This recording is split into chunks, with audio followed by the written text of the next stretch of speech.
From the Fans Talk Wrestling family at fanstalkwrestling.com, this is Fans Talk Lucha, a weekly conversation about what's going on in the world of Lucha Underground. This is episode 2. My name is Garvin. I'm joined tonight by my wife. Say hello, wife. Hello, wife.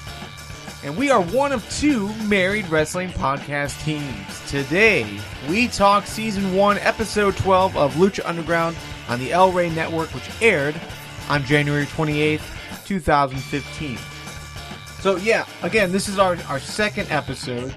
You can find the full archive at fanstalklucha.com. It's a little experiment we're doing. Hopefully this is something you guys like and want to hear more of. And if you do, head on over to fanstalklucha.com, hit the support us link at the top, and maybe pledge. We have a $50 a month goal that we're trying to reach.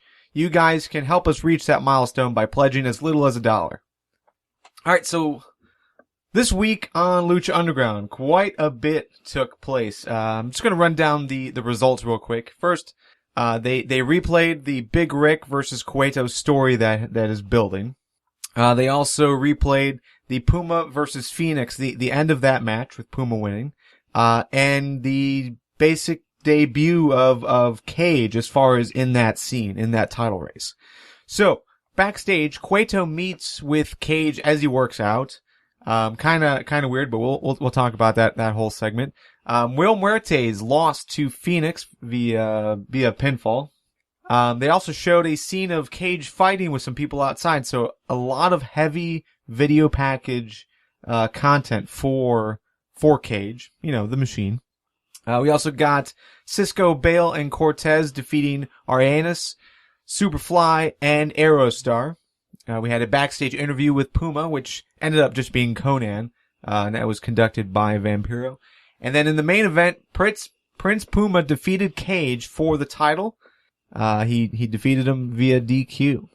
So, overall, yeah, and the very end, we saw the first real interaction between the mysterious woman and anyone on the roster, and she confronted Cueto in his office. So, let's do a quick discussion as far as not necessarily. Well, yeah, let's go over the show, what our thoughts of the show was, our favorite bits, our least favorite bits, all that stuff. So, go ahead. Sure, let's do this in order. So, yeah. Last week I had said that I thought it was a little odd that Cueto's method of pushing people was just to give them sort of really fatherly pep talks, as though he was a good guy disguised as a bad guy. So this week I was a little surprised to see that he turned his attention away from Puma and focused on Cage.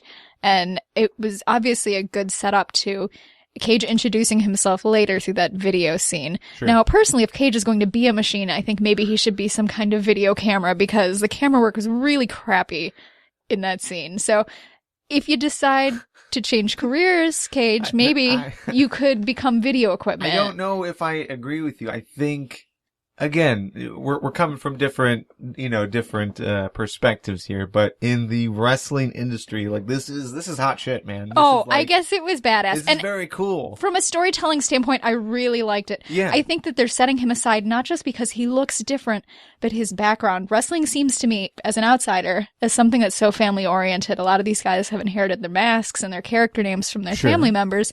And here's Cage, and this character comes in and says he's got nobody behind him. He didn't inherit a mask. And I like that. They're setting him up as a loner and a guy who's different. Right. So it's nice to have someone who's the different guy in this one. I will say, I think what you're referring to is the graininess of the camera shots. Oh, Not necessarily like the shakiness, because I mean they're trying to set the mood with how quick the cuts are, but it definitely feels like this is Instagram filter heavy.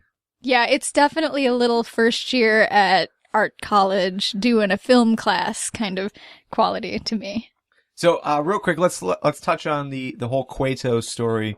We were under the wrong impression, and we were corrected very quickly on YouTube as well as on our Facebook page. We were schooled, guys. But Cueto, while it does seem like it's about the money in some respects, a majority of the story is just that he's there for violence. He wants to create the best scenario for violence. So that's why he's partnering up with these guys who, have lost, because he's trying to fuel the fire that will get them to rage. And then that's sort of why he's going after guys like Big Rick, who aren't the best wrestlers, but can do the most damage. You'd think he'd go into gangs instead of something as heavily regulated as the wrestling entertainment industry, but that's just an outsider's perspective. I don't know. Cortez and Cisco and Bale are kind of like a gang. They are, but they're a well-organized gang. Well, yeah. Almost like the Mafia, right? That's true. It just seems like if you really want violence, maybe having a TV show is not the best angle for you. I don't know. So yeah, we got schooled on that. One thing, and let's just touch on it real quick.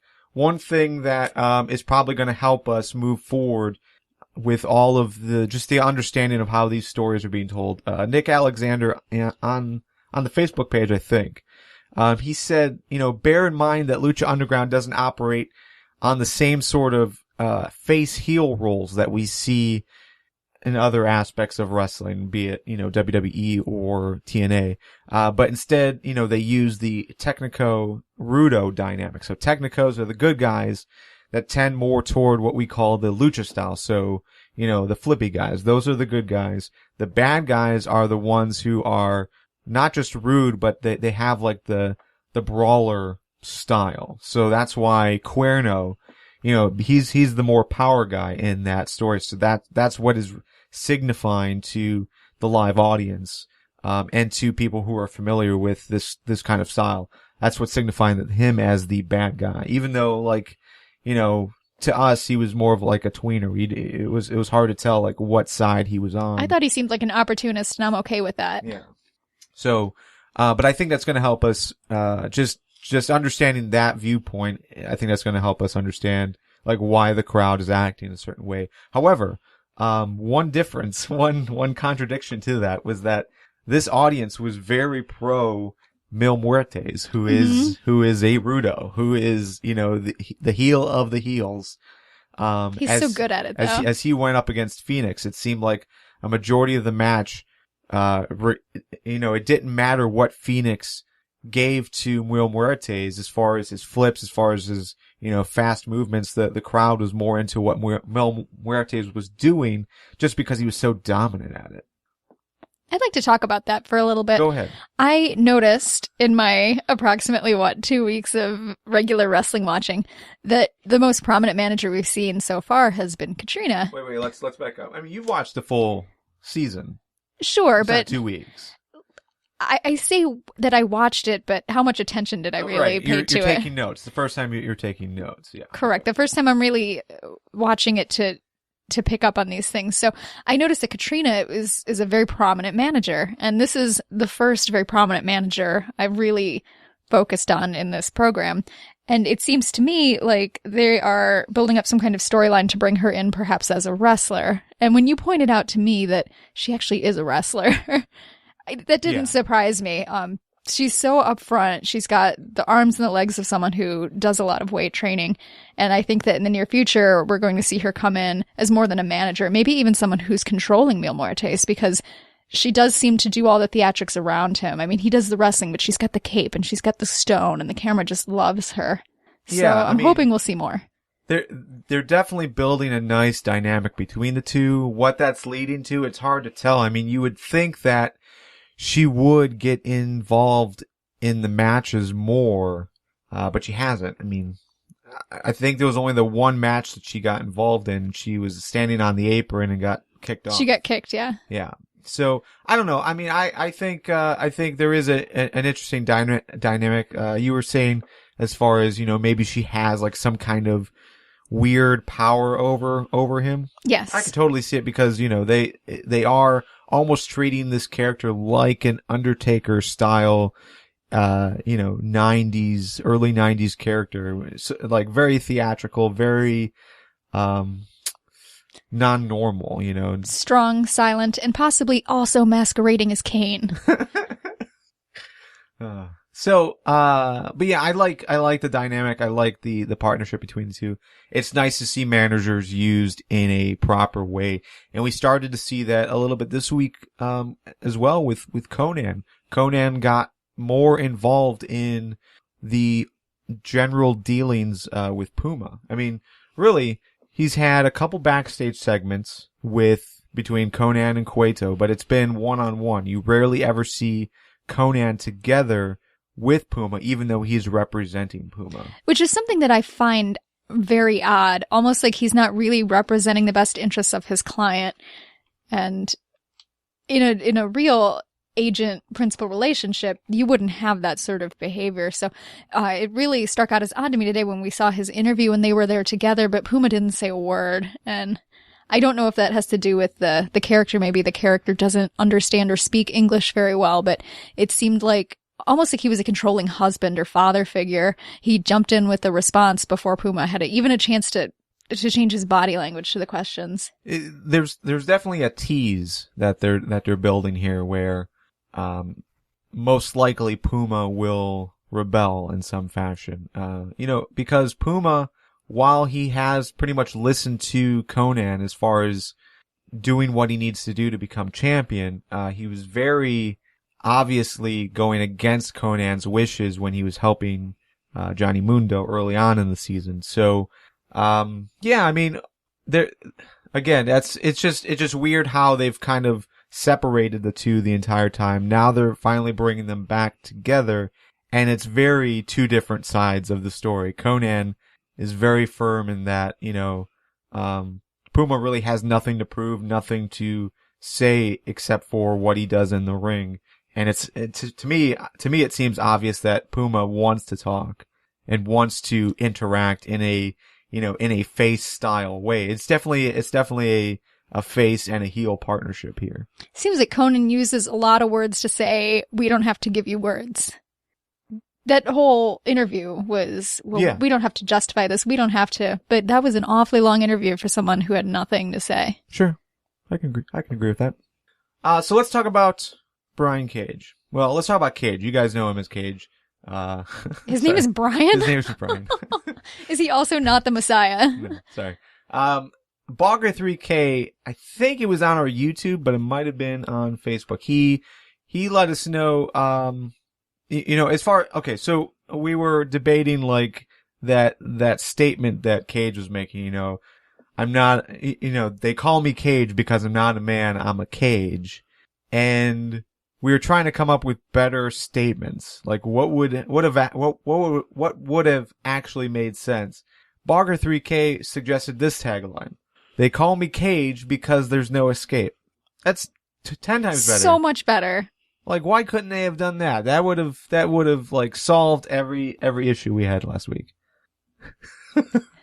But how about this? Felix Cordero is, I think that was on our YouTube page. He said it was a good talk, referring to last week, but he said, I don't think Cage is suitable for Lucha Underground. So what do you think? We've seen Cage now for 2 weeks. Very aggressive, very different, as far as his fighting style with everyone else. Do you think he is suitable for Lucha Underground? Do you think he fits in this I do. story? At first when I saw him, I was skeptical. He had the tramp stamp. He has the douchey hair and Does he have a tramp stamp? Well, it's on his uniform, but it's still technically a tramp stamp. Okay. He's got that horrible facial hair, and, I judged him based on his appearance, which is something I do a lot of, because I'm a woman.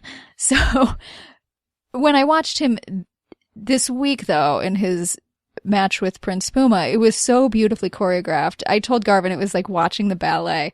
I think that he does have the grace that's required for this style of wrestling. And I think it's important to have wrestlers who are different from what you're used to seeing. I mean, even watching WWE, we had a few guys who were much more acrobatic in their style. Rob Van Dam, Rey Mysterio. Everyone wasn't just a brawler. That gets boring watching the same thing after a while. Even if they're great wrestlers, even though the lucha style is much more entertaining, you need something different. Yeah, I definitely think he fits well. And, it's not a complete stray away from the standard there at Lucha Underground. No, he's not doing rope flips or anything like that, but he did do a moonsault. That was really impressive for a guy of his size. And he's very fast. I mean, he's not like Big Rick, who is like slow and you know, just slowly reacting to what's happening in the ring. Like, Cage is almost openly accepting how fast it is and countering everything that comes at him. So it's a real nice change, as far as what we've seen with other big guys like Big Rick. I think that if there was a wrestler who didn't fit the format, it would be Big Rick. I don't like watching him. I think he's boring. It seems like someone like me, a non-wrestler, could walk in and just push him over and the time it takes for him to get to his feet. So I think that if you're comparing big guys, Yeah. I think Cage is great. I liked the way that he and Puma were using each other's weights to kind of swing each other around the ring. It was just like watching dancing. It was really impressive. Yeah, I agree with that. Overall, that match they had was very smooth. I didn't really care for the end. You know, I understand that, you know, Cage is not going to follow the rules. So Cage won via DQ. He not only pushed the ref, but then he hit Puma with a low blow. But it just seemed, I don't know, it just seemed a little counterintuitive almost. That's not what I was expecting from Cage to do like the Weasley way out. I felt like it was obvious after the way he sneaked up behind him last week and just pounded him over and over. Well, but that's like one it was thing. the obvious way out. It's one thing to like totally dominate and try to destroy him, pushing the ref because the ref is trying to stop you. I mean, that's one thing. It's another thing for a low blow. I mean, that's a total cheap shot, and it was unnecessary. I've never seen a ball kick on wrestling before. Is that something that happens from time to time? A ball kick is generally not seen a whole lot, but it's usually like a low blow, as in you drop to your knees and you like hit the sack like right on your bicep. Yeah, it was something I had not seen before. But I don't think anyone would see me, so it's awkward. But yeah, you see it every once in a while. It's usually like from behind. But yeah, I don't know. It just didn't fit the character for me. For a guy who's just throwing Puma around and can like just destroy him. Well, someone who's obviously so professional too. There's no doubt watching him that he knows what he's doing as a fighter. Why would he need to kick him in the balls? But I do feel like a disqualification was kind of on the horizon. Yeah, I'm okay with the DQ, just not the ball kick. Now, I will say the only thing that made that whole thing bad for me was him ripping the title in half. Not that that's not like possible. Like, it would be awesome if it was like this really firm looking leather, but it's not. It's felt, right? Yeah, it looks like felt. It looks like he just ripped it to shreds without any problem. I don't know. It just made the title look really flimsy. It was very cheesy. And especially when, as I found out last week, it's supposed to be this big gold thing that you wear 20 pounds around. of gold. Yeah. Let's get serious. All right. Quick shout out to Brian Girlanda. Also to Diva Jill and Mr. DRG_WYR on Twitter. For comments, but we basically said what you guys sent in. The only other thing to talk about is this mysterious woman. Once again, we saw her, but it was more in a prominent role. She wasn't just like sneaking around backstage. Well, I mean, she was, but they technically, yes. She had a speaking role this time where she confronted Cueto. She said that she was looking for a person to collect a debt, and it was hard to understand. I don't know if she said that the person was called this or related to this specific words. She didn't specify. She said that she had one word, and then she said a word, which I did not write down. Matanza. And Cueto honestly seemed perplexed as we are right now. And she kind of stormed out. Well, I wouldn't say stormed. I would flew say out, just vanished. Flew. Yeah, you heard like the wind blow through the microphones, and then she's gone. All they needed was a tumbleweed. It was very funny.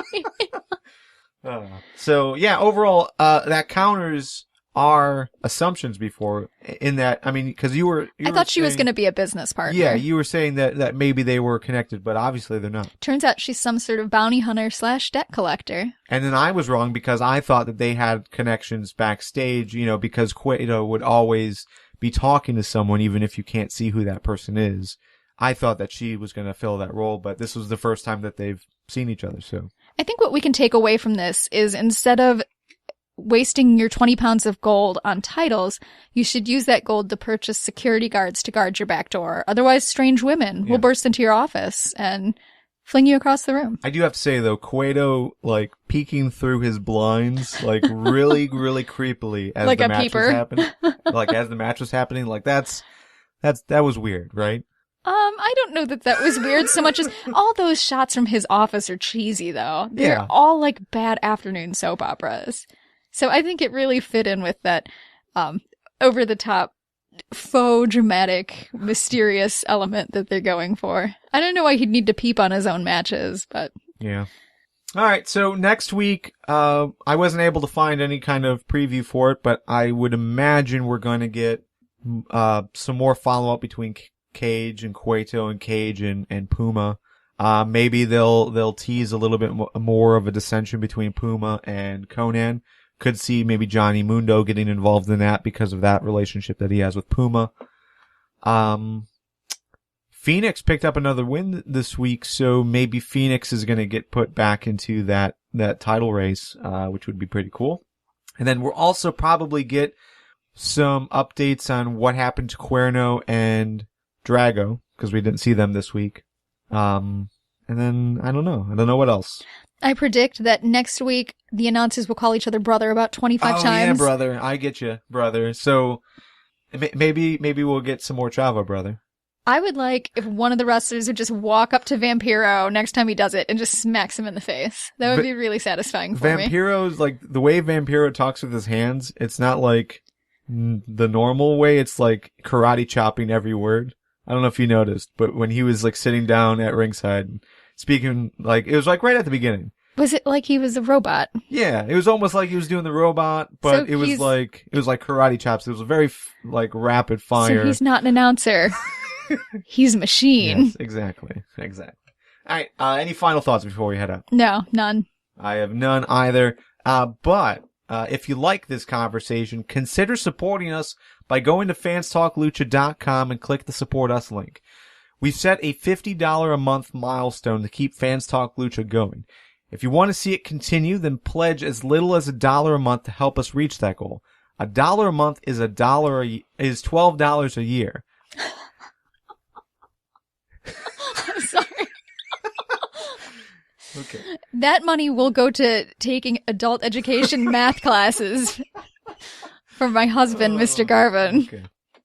So yeah, okay. So if Lucha Underground continues to go weekly for the rest of the year, I mean, we can only assume that they're gonna take these normal schedule that wrestling companies take. It's gonna be $12 a year, basically, which is about 25 cents an episode. Just throwing it out there. So we're not asking a lot. If you like the conversation, definitely donate, subscribe, support us. And that's the show. We'll be reading and responding to your comments all day through our YouTube channel and on social media. Head on over to fanstalklucha.com for more information about us and how to get involved in the future. And you can join us throughout the week on Facebook and Google+, as well as on our YouTube channel. You guys know how to reach us on Twitter as well, but if you can't find us, fanstalklucha.com, all the information is there. We'll see you next week, guys. Thanks.